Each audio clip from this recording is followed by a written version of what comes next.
What's up, Giants fans? Brandon London here. Welcome to our Giants vs. Saints post-game live show. It's our Blue Rush post-game live show for the New York Post Sports. Again, I'm Brandon London here with our New York Post Sports NFL beat writer, reporter, Jared Schwartz. He does it all. Jared, a lot of people SMHing right now. I'm going to try and talk like one of the millennials right now. Let's talk in like text terms. A lot of people SMHing.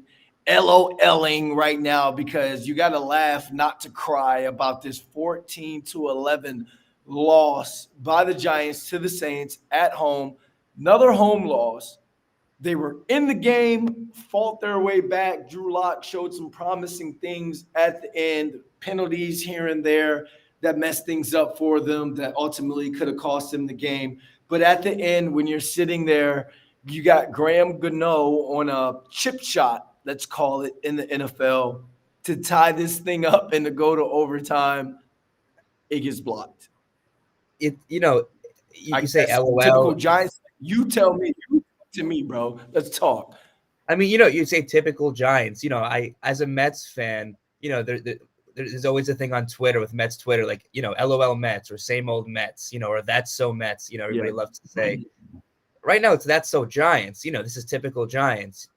They're in the game. They find a way to claw themselves, not just a chance to tie. You go from thinking you have a chance to win before Josh Azudu commits that false start. You're looking at, two shots at the end zone, maybe, you have a chance to win the game. Okay, fine. At least you'll tie the game and go into overtime. Of course, he, perfectly jumps over the long snapper. Of course, he blocks it. And they showed Gano's face after it was blocked, and it was disbelief. He was in disbelief, but then they panned to the crowd, and it was a lot of belief. It was a lot of people expecting them to find a way to lose. The coaching staff looks in disbelief. The players look in disbelief. How did this happen?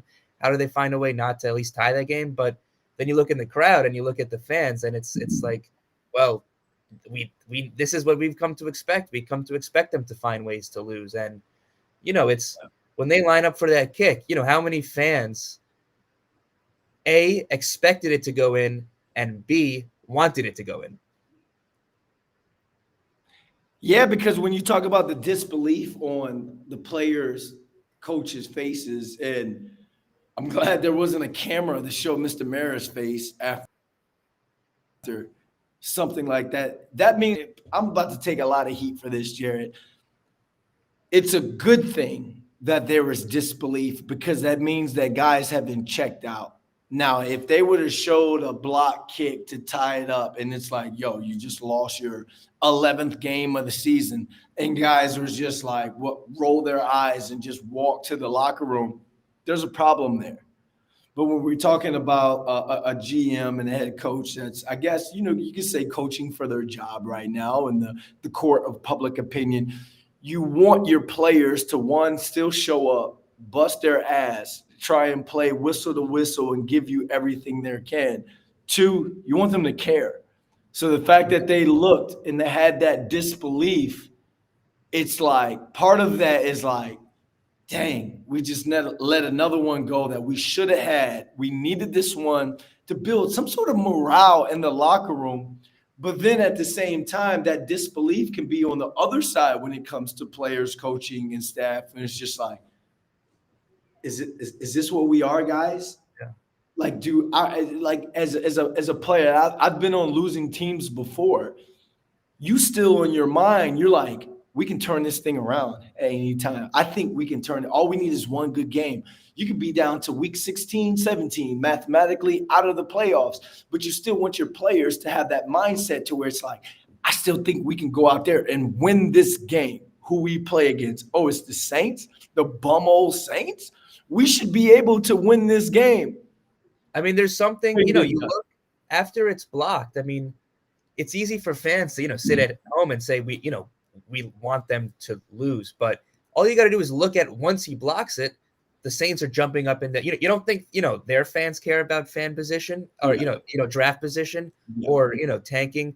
But, as soon as that happens, they're jumping up and down and celebrating. The Giants, look devastated. And, specifically today, because with all the injuries they've had, Today, a lot of guys got opportunities that, haven't. Darius Musow, Elijah Chapman, Elijah Garcia, Casey Rogers. Even just Josh Azudu, stepping in at left tackle.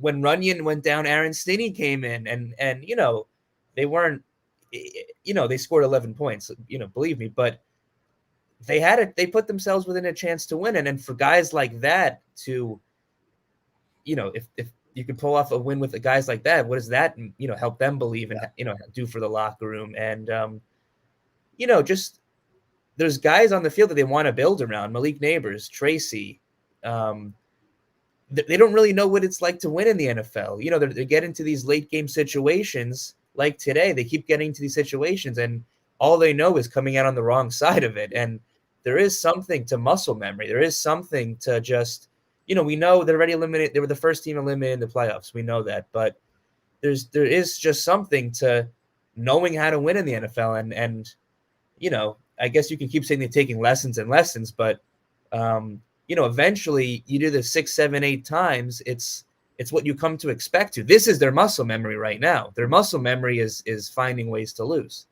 It's 2 guys I really wanted this game. I wanted them to win this game for 2 guys. One, Malik Neighbors, 5 catches, 79 yards. Playing through an injury.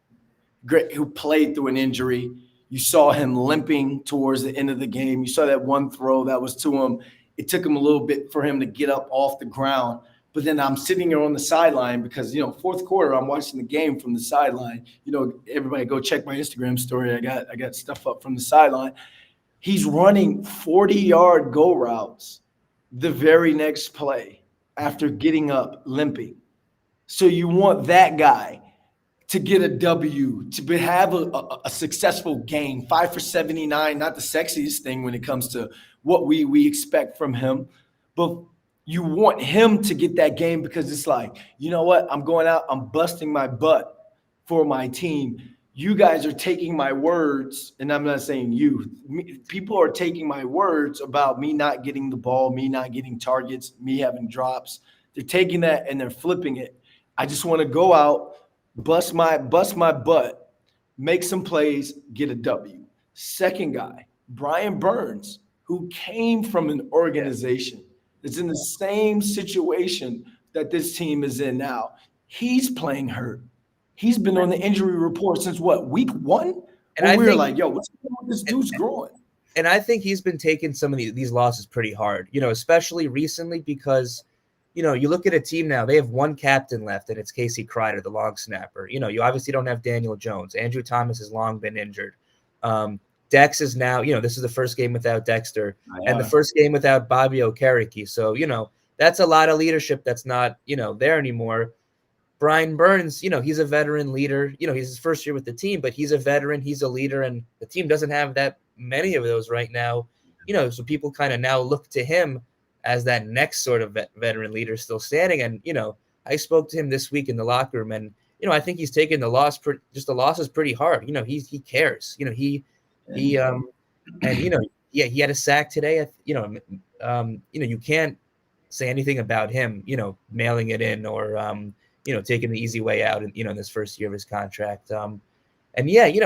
He's a guy you want to get a win for. He's a guy you invested a whole lot of money in. A guy you think is going to be a core to your future, and it's the defense. In recent weeks, we've said it's the same old. The defense, when it comes time to get the stop, they don't. Today they did get the stop. I know Carr left with the injury, but today they did get the stops. They did give their offense the ball back with chances to, tie or win the game. It wasn't the same old. Yeah. The defense, played their butts off. Down a lot, no Banks, no just a lot of, Dex, obviously, no Okereke, no Nacho. I mean, just so many injuries. And we know it's not a great Saints offense, but they played their butts off, and it's especially at home. It's you can't go over at home. If not, you want to win for the players. Yeah, I mean, I guess fans will be split on if they want them to win or not, but you just want them to win for the fans. We saw there was a plane that flew over the stadium before the We game have with to address that. Talk about it. We have to address that. Let's talk about it. Well, I mean, there was the banner that flew over, the stadium before the game. It said, I believe, it said, "Mr. Mara, fix this dumpster fire." And that's, we always talk about things resonating. What's still, they're 2-11 now. What still resonates? That's something that resonates. That's a fan. Mara's name on it, calling it dumpster fire over their home stadium. And this is the 100th season of the Giants. This was supposed to be a celebratory year. This was supposed to be a year of tradition and honoring legends and, everything what it, means to be a Giant. And have, MetLife Stadium is now home of banners like this. And, that's something that resonates. And, that's, they're winless at home now. That's something that resonates. You talk about ownership and front office, winless at home, banners, flyovers on planes with banners like that. Those are the things that people aren't maybe still paying attention to each play, each snap, but those are the things that people are notice. And when we're talking about fixing a dumpster fire, I think right now in this world we live in, this digital world that we live in, everyone thinks everything is instant oatmeal. But no, when it comes to fixing a dumpster fire, as the banner flew over, everyone saw it. So it's not something that we need to like kind of tiptoe around. I'm sure Mr. Maris saw it. I'm sure everyone from the Giants organization saw it. Players probably saw it as well when they're working out and you're going through warm-ups. This was a game for you to take to start fixing or at least putting out the dumpster fire.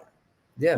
This could have been the game to where if you're Brian Dable and you're talking to the press right now, your dad, Paul Schwartz, is in there. You got Dan Duggan, Jordan Renan, Pat Leonard. They're about to grill him. They're about to grill Malik Neighbors. They're about to grill because the media, you got to get some sort of reaction out of all this. So when it comes to fixing that dumpster fire, or at least stopping the fire, to not let it spread anymore. This could have been a huge game because you saw a lot of young guys and a lot of second team guys, depth pieces, get a lot of action because right now it's not about talking about playoffs. It's not talking about Super Bowl. Can this be the team that knocks off the Chiefs?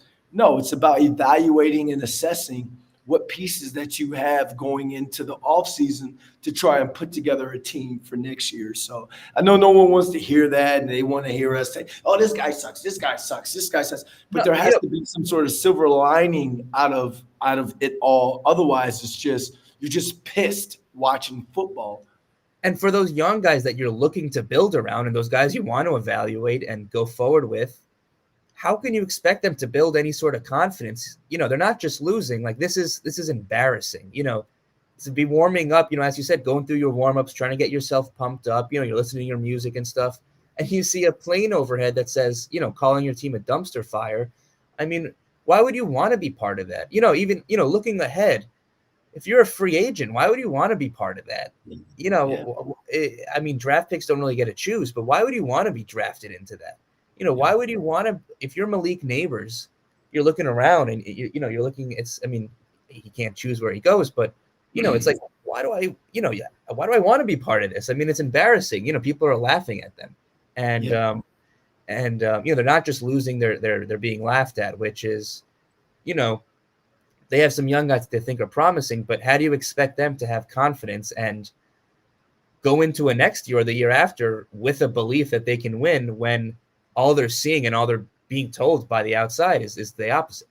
The confidence is one thing, Jared, but also how do you give these young guys the confidence to recruit? Yeah.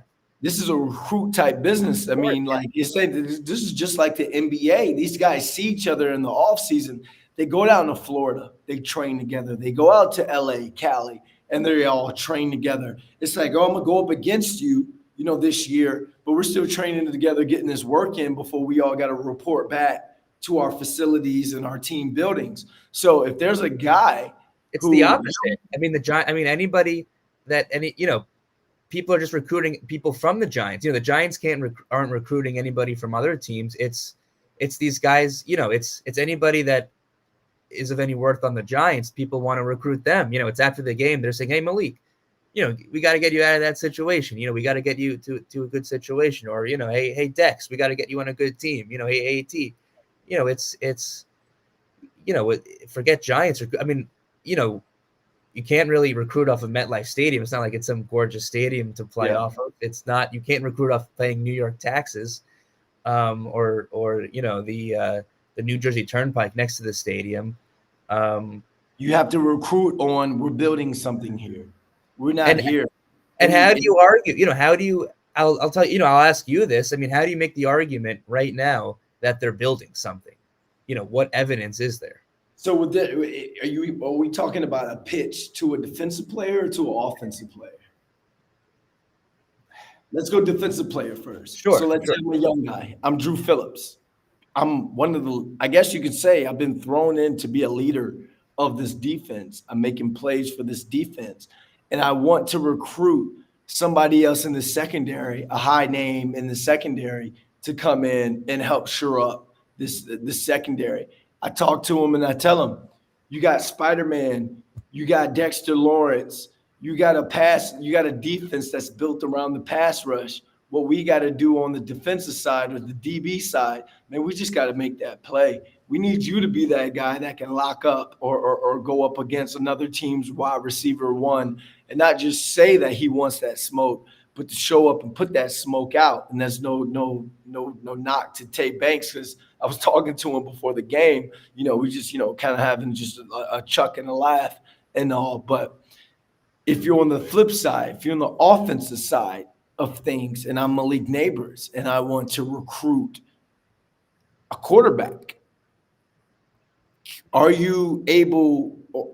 I want to be able to be like, man, this dude Dabes, he's one big arm away from making this thing happen. So it's like, if I'm Malik Neighbors and I go out and I think he trains in Louisiana somewhere and all, but if I'm Malik Neighbors and people are asking me, yo, should the Giants draft a quarterback or should they get a place gap type guy in free agency? If I'm Malik Neighbors, I want a free agent quarterback that can come in and be somewhat special for a year, maybe a year and a half while they draft somebody. That kid ain't got the temperament. That kid don't feel like he has the time to wait another year for somebody else to get it right. This kid is primed for a breakout season.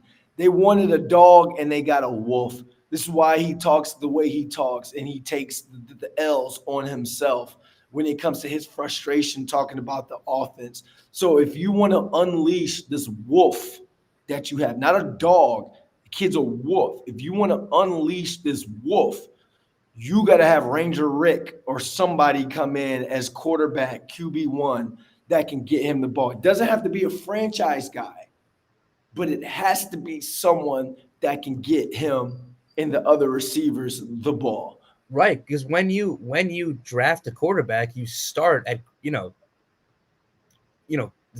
the first step again. You don't draft a quarterback and have expectations that he has to get Neighbors the ball.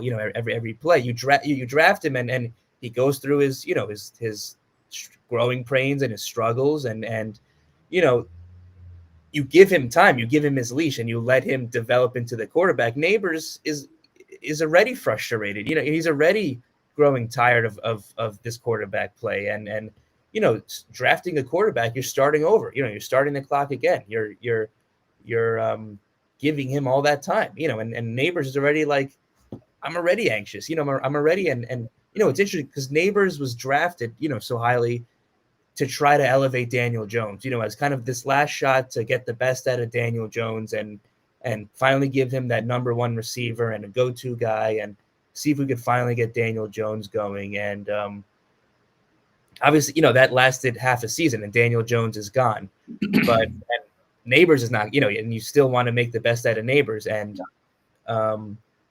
he's a guy who's emotional and it's tough because he does not like not getting the ball. And right now they have 4 more weeks and they don't really have a guy who can get him the ball that much. It's, usually he finishes his line is usually, it's decent, usually has over 50 yards and stuff because it's pretty hard for him not to. But, it's, as I said the last time we did this, you can't just simulate these last 4 weeks. You can't just turn off your Xbox and turn it back on and it's preseason or it's free agency and it's the draft. You got to go through these last 4 months and Neighbors has got to play these last 4 games injured and lose and, have his leg be sore and then ice it after the game and be asked, about his emotions and be emotional and then, go through the week. I mean, he's got to do this 4 more times. And, we talked about, being winless at home before. They might be winless in the division too. I mean, that's startling, winless at home and winless in the division. I mean, that's 2 benchmarks that you probably care most about, winning in front of your own fans at home and beating the teams that you care most about, your rivals. That's a hard sell. That's a hard sell. When you look at that, it's we're being lapped here by the teams around us. Washington, it's a new coach, it's a rookie quarterback. It's a quick turnaround and they're lapping the Giants right now. It's I mean, turnarounds can happen quick, but it's a bleak future because they're being lapped here. Yeah, I'm looking at the comment right now where we say talk about the defense because the defense played well enough, only gave up 14 points. Anytime you give up 14 points in the NFL, you should win that game. Unfortunately, the Giants are trying to overcome some things when it comes to their offense. We kind of talked about it earlier about Trey Hawkins III had the first interception that this team has had since week 1. We talked about guys like Elijah Garcia, Casey Rogers, Elijah Chapman that kind of stepped in for Dexter Lawrence on that defensive line and were able to kind of hold things up to only give up 92 rushing yards on the day when we talked about, the Giants' run defense, it's been Swiss cheese. That's with Dexter Lawrence, but they were able to kind of hold things up and firm things up. So again, I know a lot of y'all want us to just bash. I know a lot of y'all are talking about like, oh, look, like you only got X amount of viewers, and we're gonna talk about we're talking football regardless. And you guys who are rocking with us, the diehards, as we see in the comments, we appreciate you guys rocking with us because as a franchise can be down. And this franchise has been down for a bit, but all it takes, and I wonder, you guys, the fan base, tell me, is that hope there to where it's like this thing can turn it around? Not this year, obviously, but do you feel like that hope is there to where in the offseason plays are going to be made, moves are going to be made, and they're going to bring in the talent that they need to bring in? They're going to bring in a draft, the talent draft. That's what we want to hear from you guys. Jared, what else are we supposed to talk about? Look at these numbers, Jared. Total yards. Giants had 325 total yards versus the Saints 292. Giants threw for 213, Saints 200. Giants ran for $112, Saints 92. When have we ever talked about the Giants offense outdoing anybody per se? And the defense only gave up 14. I mean, it almost doesn't matter. If it's not one thing, it's the other. Today it was special teams. It hasn't always been special teams. It's sometimes, in other weeks it's been the defense, you're not getting key stops. It's almost always been the offense not scoring enough. But today it's the special teams. It's a holding on Amir Smith-Marsette's punt return for a touchdown. It's the personal foul on Graham Gano's first field goal, and it's obviously the block kick on Graham Gano's potential game tying field goal. And you talk about the hope before. I think that's the important thing. There's a lot of bad teams in the NFL every year, but you need to still have hope. You need to still have the hope that you can turn it around, or that this coach is the right guy to help you turn it around, or these are the right some of the right players to help you turn it around. And there's very little to point to that you think like, he gives me hope, to turn this around, or he gives me hope that this can be better. You can kind of count on one hand the things that give you hope to turn this around. There's a lot of bad teams, but some guys have a young quarterback that they think, gives them hope. Some guys have a coach that, gives them hope. Some teams have, an overwhelming defense that they say, if we could only have an offense that matches it, that gives me hope. There's a couple of nice players. There's a couple talented players. And, what we think will be a nice draft pick, but there's very little that provides hope. There's very little that makes you want to tune in and just hope for the future. It's just very little hope. Finish this up, man. We're going to wrap this thing up, Jared. Final thought, man. Where's this team, man? There's 4 more weeks. It seems like every day there's someone new added to the injury report. This is the I wanted to say this is the end game, but it's not. We have another month here. It's not the end game. Look, we know what the season is. It's a lost season. Fans will want them to lose, for draft position, but we might be talking about a head coach and a general manager that are coaching for their job. So, if there's something to watch, is this team still together? Is this still a team that a team brass that you believe in? Well, you got the Baltimore Ravens coming in next Sunday to MetLife Stadium. So hopefully, the Giants don't be a get-right game for them, because you heard Lamar talk about after their loss to forget who, the Eagles. He goes, who we got next? Oh, the Giants? Yeah, I can't wait for that one after the bye. So it's big. It's imperative for both sides of the ball to show up, and special teams to kind of clean that up, because, again, everyone's getting evaluated from the top down, from the top of the roster, from the coaches to the GM to the bottom of the roster. So there are no meaningless games. And that's why there are no meaningless post-game live shows for Blue Rush. We have to talk about this. We have to give you guys an inside look on a lot of the things that are going on. And then obviously we give our perspective and our opinion on things. You can agree, disagree. We love the comments. We love you guys staying with us, sticking with us, chatting back and forth.